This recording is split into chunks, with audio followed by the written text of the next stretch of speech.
Good morning everyone, thank you for joining me. Guys, it's a really hot day today. I hope you're all going to go out and enjoy the sun. We've got a big announcement coming. Well, I've got a big announcement. Well, yeah, I guess we have got a big announcement coming.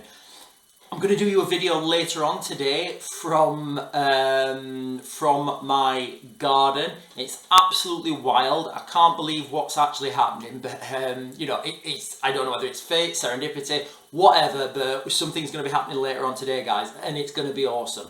Anyway, today's talk is going to be about the military-industrial complex and the murky world of the military-industrial complex, you know, and because you see lots of people coming on the news, you know, talking about the military-industrial complex, you know, and defense contracting.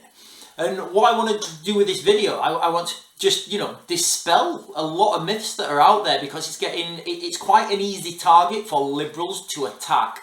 And what I'm going to do is I'm going to explain how it works, what it is, and how actually, you know, when you look at it, you kind of think, oh, right, okay, that's actually really, really fair. Yeah, so what is the military-industrial complex then? Basically, it's you know, private companies that supply to the military. Now that can be anything from rockets and battleships to, you know, light bulbs and spare tires. Sorry guys, I'm only part caffeinated this morning. So, you know, you get commentators like Russell Brand coming out and saying things like, "It's the government's job to take your money and to put it in the hands of private companies," right? And I get that, right? Guys, this is not a diss on Russell Brand. I love Russell Brand's videos. His articulation is fantastic, and the work that he does is absolutely brilliant, all right? But, you know, some of the things he kind of doesn't understand, or he gets wrong, or he says things because they're a sound bite to him and he's not looked further into it. But yeah, so they're the things he's, you know, that are bashed about, you know, that it's the government's job to take your taxes and give them to private companies, you know. Well, guys, how else does it work? You know, I mean, yes, that's how the government works. They take taxes and they pay for things. What would be the opposite from that? It's the government's job to take your money and keep it themselves. No, of course not. That's how the economy works. That's how it has to work. So, how does the military-industrial complex work then? Well, I want to focus this talk on, you know, the lethality stuff. So, rockets, battleships, you know, all that sort of stuff. So, basically, these military-industrial companies, so like your Lockheed, Raytheon, BAE Systems, Boeing, I mean, Boeing does aircraft as well, you know, they only really have one customer, and that's government customers. So, for example, BAE Systems, they only have, you know, UK government, and if they're building something in the UK, of course, there's BAE Systems US, and they're all international companies now, but basically, they can't just make something and then open up a shop down the road and sell it. No, it has to go through, you know, it has to go through export control. It has to be, that export license has to be agreed by the government. So, you know, it kind of, you know, it narrows your market on who you can sell to. So, all this sort of stuff, you know, all this cool stuff that people are building, these weapons of war, it all starts from a requirement. So basically a colonel or somebody will flag up a requirement. So for example, you know, I know one that they're looking at the moment, and they've got this Dragonfire, but they know that the Dragonfire doesn't work. But so they're looking at how to take down small drones. There's no solution to it, guys, all right? Absolutely zero. But, you know, the colonels will go to the government, they'll say, hey, or however it works through their chain, they'll say, listen, we've got a requirement for a system to be able to take out small drones. The government will then look at that requirement, they'll say, yes, it's credible, you know, they'll go through their whatever, you know, checks and balances they need to do. They'll then put that out as a call to tender. That goes on their website, you know, that goes on their website, and then, you know, companies then can say, hey, do you know what, this is what I want to do, this is what I think I can do, and this is how much it's going to cost. Then all that sort of stuff has to have oversight. People have to look at it. It has to be reviewed before the funding gets done. And there's so much red tape, guys. It could be years before this funding's even, you know, before this funding's given. Now,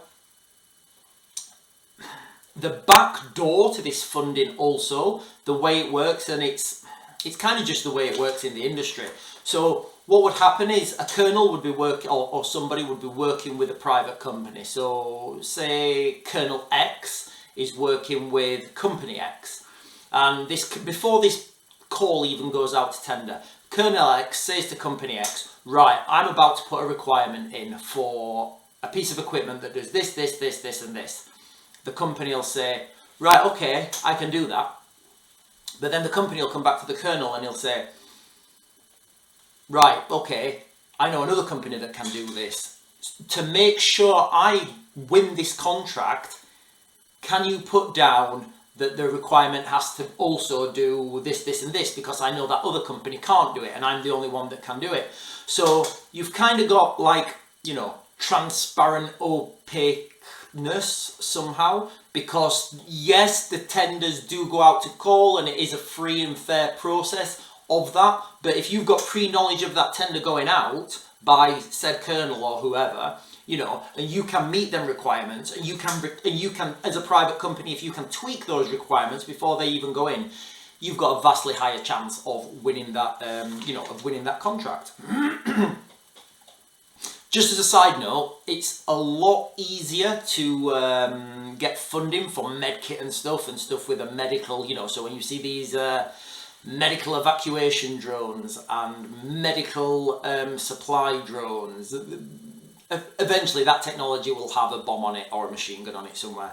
I was working with Leeds University a while ago, and they got some money from they've got a robotics lab at Leeds University, and they have they basically got funding from, I think, some insurance companies to develop a quadcopter that can use a radar to measure a pothole.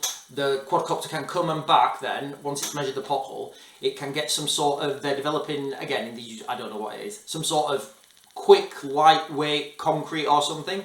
The quadcopter can then go and fill the pothole and come back, and this can all be done automated. You know, I said to them at Leeds University, I said when they told me that, I said, guys, just put a bomb on it. And they all got sad on with me, they got angry, you know, they were really, really woke. But now I found out that quadcopter technology has been, you know, funded by a defence company, and that's what they're doing anyway. But, you know, it is what it is, guys, okay? So, if you or me wanted to put down for one of these tenders, you know, if we saw that on the government website, you know, and we've got the MacGuffin that fills all those requirements, we've built a prototype, we're a backroom shed inventor, you know, we've got the perfect piece of equipment in our shed, we've done it, it's there, the prototype's working, it's flying around or it's doing whatever, and we see that tender and we're like, wow, they want to pay me, I don't know, £10 million for this, and I've got it and it cost me £5 or whatever. You know, you'd be like, absolutely not a chance of you being able to do that. Why? Security. They want everybody security vetted. They want everybody, you know, to go through checks and balances, which takes time and it costs money. You would then have to have a company, a UK based company that had a required turnover. You'd then have to show previous work, you know, and there's so many checks and balances on smaller companies trying to get into the defence company, you know, it's just almost impossible. So from your massive saving and your awesome piece of equipment, that's never going to get into the hands of the people who need it because of the red tape that's in the way. So if you're lucky, what would happen is a big prime, Boeing, BAE Systems, whoever, you know, they would buy your idea for whatever they think is a fair price, you know, they would then shelve that item, and then maybe in a couple of years' time, they would then times 10x that price up and sell that back to the MOD. Now, I can think of lots of companies that this has happened to. There's one company in particular called, can I mention him? Yeah, I'll mention it. So so there was a company called Prismatic. They built a solar-powered drone to replace satellites in low Earth orbit. I met him at I met this guy at an arms convention once, and you know, I got talking to him. He was really happy. He was excited about his product. They were breaking boundaries. They were innovating. They were moving forwards. It was a small company, you know. And then they got bought out by, I think they got bought out by BAE Systems. Yeah, I think it was BAE Systems. BAE Systems have basically bought them out, and then I met him a couple of years later, same arms convention, a couple of years later. The guy's attitude was, he was, when I spoke to him, you know, he was just, from when I saw him in the first meeting I met with, he was happy, he was excited. He was just like, yeah, BAE have bought us out and I can't do anything now. I just work for BAE and I don't actually do anything because BAE don't want me to push forwards because I don't know why, reasons. So, you know, that's a good example. I'll put a link to that in the description of this video. But yeah, that's basically what will happen then with your idea. It'll get shelves. It'll get they'll charge a lot more for it. You know, and that is the sad reality. Working with the MOD is very, very difficult. You know, you get colonels who change position. You get politics, so you may say you're getting funded, so you put money into something, your own money, because you're told it's happening. Then for whatever political reason, it gets cancelled, so you've lost that money. There's red tape, there's bureaucracy, there's secrecy. All these things, you know, they just add to this the cauldron of chaos, I guess. And it doesn't make things easy. All it does is put the cost up, and you know, and it has to go up because there's so much wasted in the, you know, in this industry. Absolutely ridiculous. Like when I was a soldier in Iraq, no, sorry, where was it? Afghanistan, I think. There was a big thing because we had, you know, qualified engineers, Royal REME, so Royal Engineering Mechanical, and I don't know, REME engineers basically, right? And they were not allowed to change a light bulb when the rooms went, you know, when the light bulbs went out in the rooms. So what we had to do, because it was all, you know, the MOD had subcontracted that to someone else. If something went wrong, the insurance or the, you know, or the warranty on that building was void or something crazy.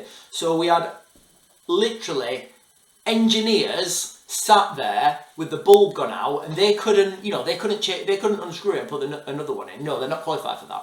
They had to then call the, you know, I don't know, the contractor. The contractor would then send somebody out, and usually, you know, this might have been like an Afghan or somebody who's got not anywhere near as much qualifications as the engineer. And guys, we're talking about a light bulb here, we are.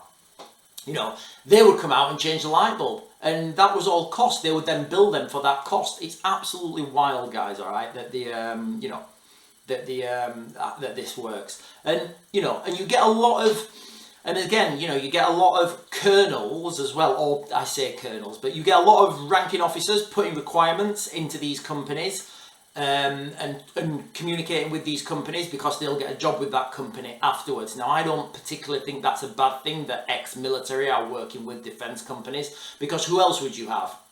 You know, Mick and John, who've just left university. No, you need people there with experience. You need people who know how the military works, you know. And, you know, you kind of need that that crossover at some point. But there really is so much waste. It's absolutely ridiculous. The reality is, by the time these, you know,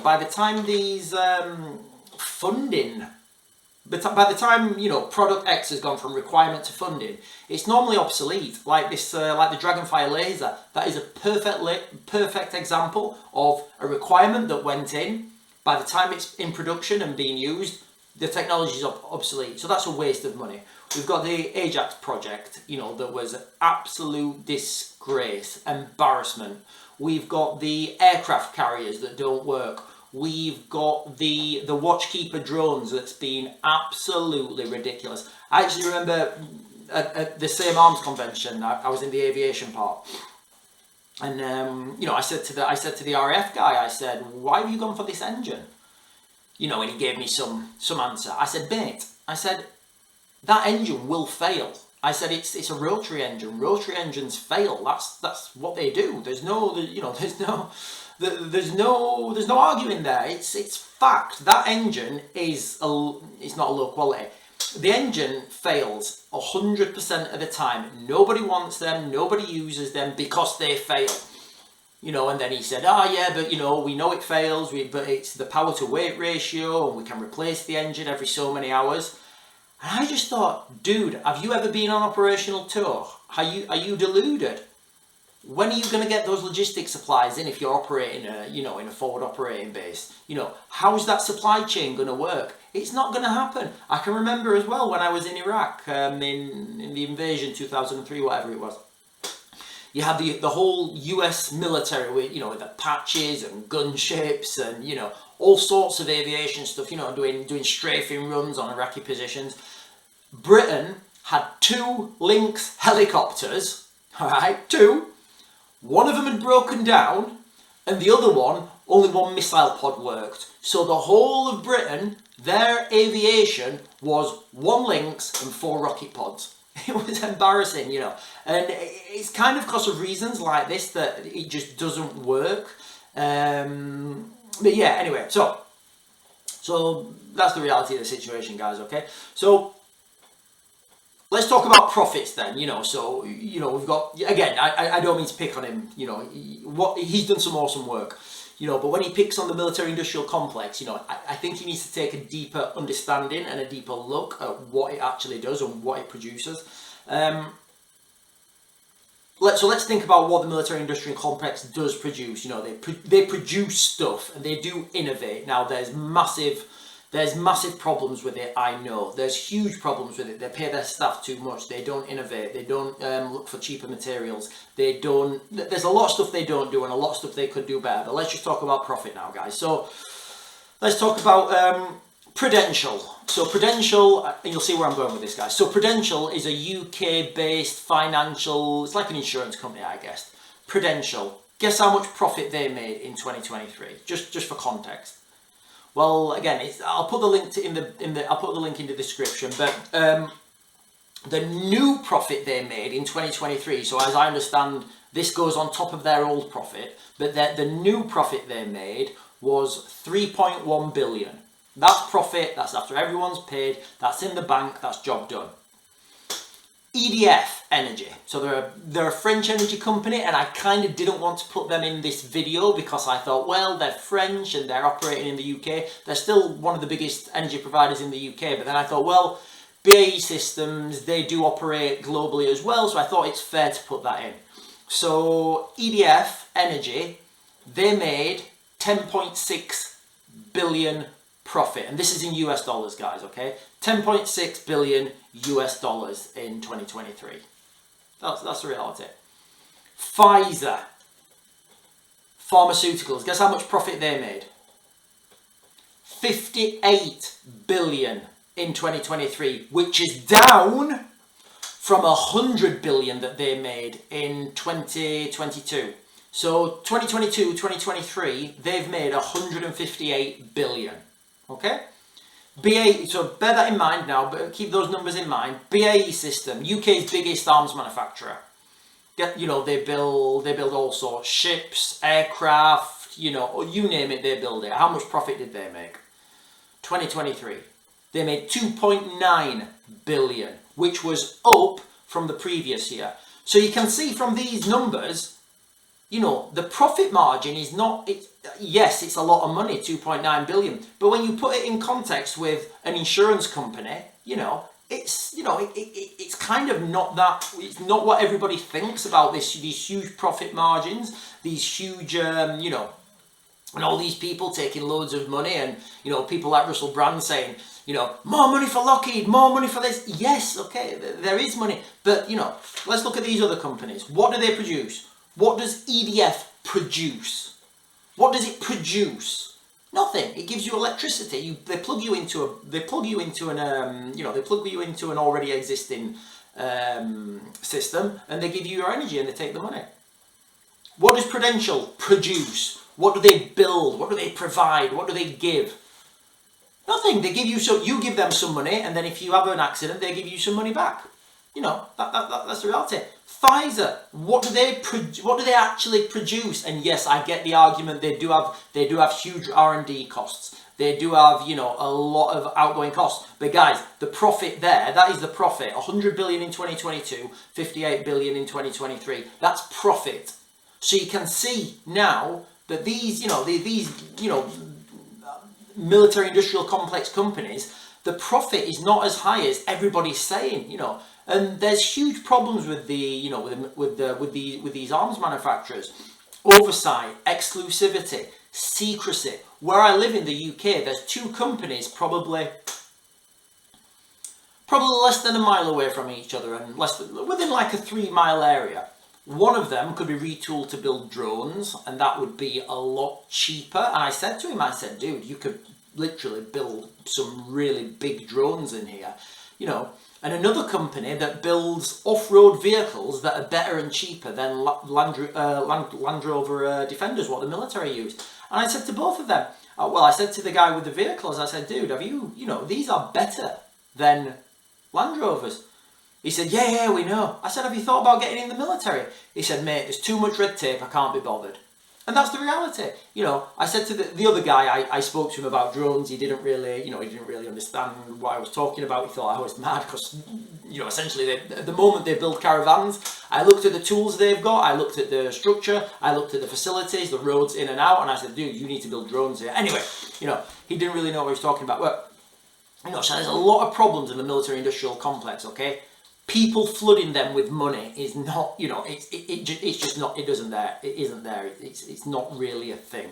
As we're moving forwards, guys, and looking at these conflicts that are potentially arising, these conflicts are going to be wars of industry. There's no, Afghanistan especially, Iraq, they were special forces wars, where you use small teams, you go in, you strike, you take out the headshed, everybody underneath them falls, you wait for somebody to get promoted, you take them out. You can do isolated drone strikes on vehicles, and you just, that's how it works. You can't do that in this, in these potential conflicts that are coming with Ukraine. You just don't have, there's not the capacity there. Russia's too big, you're not going to have air superiority. So, these teams of special forces in the back of Chinooks, it's just not going to happen.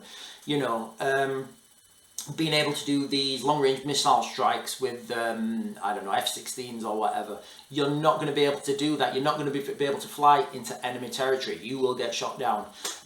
So, it's a whole host of, the reality is that this war that it looks like we're brewing at the moment, it's going to be a war of industry. And the reality is we need to lift the red tape on this, we need to lift the red tape on this, or we'll have, we will have literally run out of ammo, and bureaucrats will be rejecting funding because, paperwork's not filled in properly or something, or a whole host of ridiculous things. Guys, that is my little talk and my little rant on the military-industrial complex. I know there's problems with it. Yes, they could be a lot more efficient. They need to innovate. They need to do things better. The military, they need to work better with the military-industrial complex as well. They both need to understand where we're going. And that's it, guys, okay? It's been a really hot day. Wait for my next video, guys. It's gonna be insane.